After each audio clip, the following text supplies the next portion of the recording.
Welcome back to the junk pile. My name is Nick. Today we're talking metal skate parks as I revisit my childhood skate park where I grew up learning to skate. Have a lot of great memories of this place. One thing I remember, you could always tell from a mile away whether anyone was at the skate park because you could hear those metal ramps. You could hear the sound of those metal ramps from a good long ways off.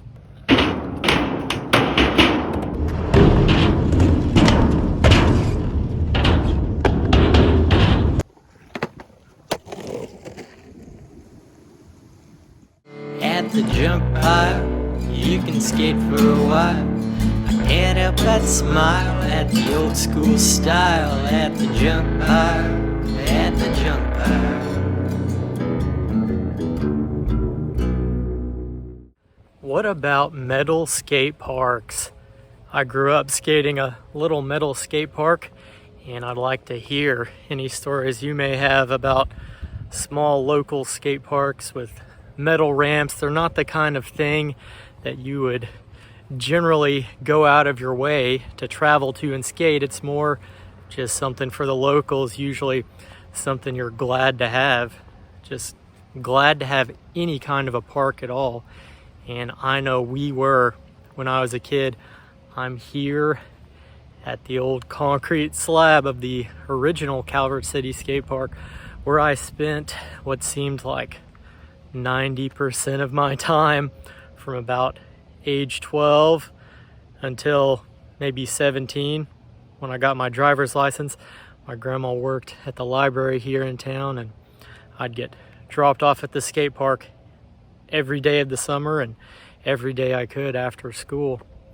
But it's just a basketball court now, and actually this used to be divided by a fence in two sections, and this left side has always been a basketball court, but this section behind me was the skate park. They've now moved the ramps to a new slab just over there. Right over here near the entrance, you had the 4-foot mini ramp with a hip, and I can actually still see impressions in the concrete where some of the framing of the flat bottom has sunken in. You can still see it, and I can see some rust spots and bolt holes as a reminder of the skate park that was and still is, but it's just in a new place. So let's go check out the new location and shred it. All right, just got to the new location of the skate park, and the layout is about the same as far as the major ramps,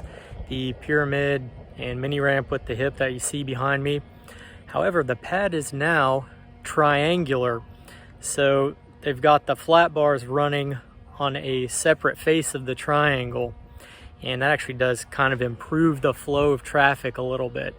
Also, the concrete's quite a bit smoother. It's pretty nice, actually. They have added a couple of things since I was a kid skating here. A couple of things we would have loved to have. There is a section with a force stair and a rail and a hubba, but it's a pretty short run up. There's about a 2-foot quarter pipe on top of the stair set, and that would really be the only way to hit those obstacles, is dropping into them. But man, we would have had a blast having a stair set here when we were kids. I don't know that anyone skates here much nowadays. I hope they do, because the park's actually been improved quite a bit. But let me give you a quick tour of my childhood skate park, and then I'll quit yapping and get to skating. So what you're seeing here is pretty close to the original layout that was over at what's now a basketball court, but you've got the 4-foot mini ramp that I'm standing on here, pretty much where I learned to skate ramps, actually. And it's got a hip to a 4-foot quarter. Man, back when we were kids, if you could jump the hip, you were pretty much Tony Hawk. That was like a big deal to us for whatever reason. I guess it's kind of the biggest thing you can do here as far as ramps. And then you see off in the distance in the upper left corner of the frame, that's a 3-foot quarter that is probably taken out more dudes than any other obstacle here, hilariously enough. Had a buddy who was notorious for breaking his arm. He broke his arm like 4 or 5 times or something ridiculous like that. And once or twice was on the 3-foot quarter doing a rock to fakie as a setup trick. And he was actually a really good skateboarder. I'm talking, you know, hitting handrails and kick flipping big sets and stuff like that. That little 3-foot quarter will get you when you least expect it. It's because you're not paying attention. You're thinking about the next trick. As a matter of fact, just this summer, when I was just starting to get back into skateboarding after a roughly 10-year hiatus or something like that, it had rained just a little bit, and I got cocky and came out here thinking it wouldn't affect me. Well, if you know anything about metal ramps, probably their worst feature is how slick they are when they get wet. And yeah, I ate it doing a kick turn on the 3-foot quarter, fell flat on my back and knocked the wind out of me, struggling to breathe. It was kind of embarrassing. It was just me and my girlfriend here. Luckily, that was not her first time seeing me skate, or it would have been all the more embarrassing. But yeah, hardest slam I've taken in my life. Watch out for the little quarter pipes. They will get you for some reason. Right there after the 3-foot quarter, just kind of a standard pyramid with a big wide rail running all the way across. And that was really the only down rail other than handrails on the street that we had to skate. So we learned a lot of stuff about skating down rails and working up to skating handrails on that pyramid. So here's what's new. This blank space right here, kind of out in front of the pyramid, the flat bars, pair of flat bars used to be crammed into that space, running parallel to the pyramid. Well, now with this triangular pad, you can see they've got the flat bars running along that opposite face of the triangle, along with the kicker, and that just makes for a much better flow of traffic. It's just not as cramped. It makes the park flow better overall. So the kicker is actually kind of legendary here. It's just a pretty plain kicker. Has a nice bit of arc to it to launch you up. But the legend of the kicker is that when the park originally opened at the old pad, it had a kicker. And then mysteriously, after a few months, the kicker disappeared. And so no one ever knew what happened to it, and we always assumed that someone had came and unbolted it and stolen it. It wouldn't be very difficult to do. So the kicker was missing until one day we were out searching for street spots just around the park here, and we came to the maintenance shed where they park the mowers and store equipment and stuff like that.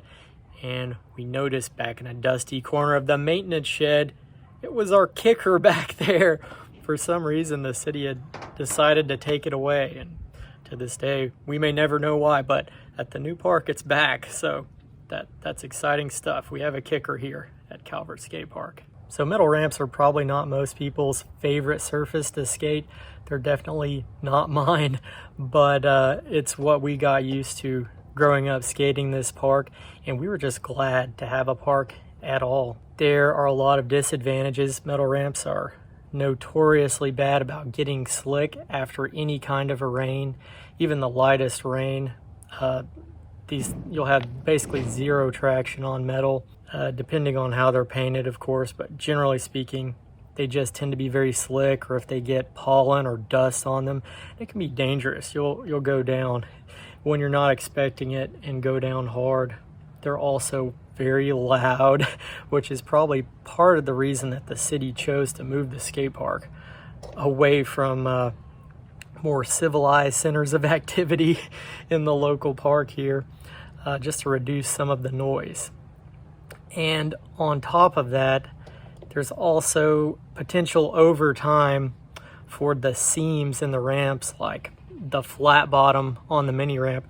They can become uneven as the concrete settles and warps, and you get some lumps and bumps and cracks and things, at least with these ramps. So metal ramps are not the greatest, but it's what we had to skate, and we were just glad to have something to ride when we were kids. So with all that said, enough yapping, time to skate, time to shred.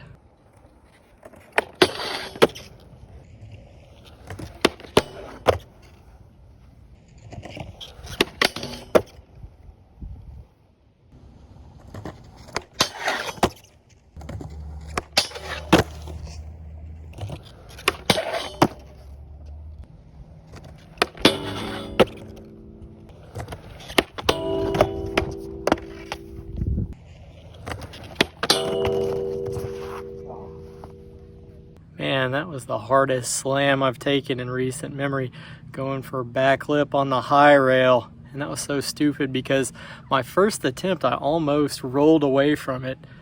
Then the second one, I just didn't have enough power on the ollie and sort of caught the back truck in an unexpected backsmith, and everything just turned to chaos from there. But I kind of felt a crack, felt/heard in my right shoulder when I went down. I've got a titanium plate and a bunch of screws on that collarbone from a four-wheeler incident on a Yamaha Banshee some years ago, but got up, walked it off, stretched, and I think I'm all right.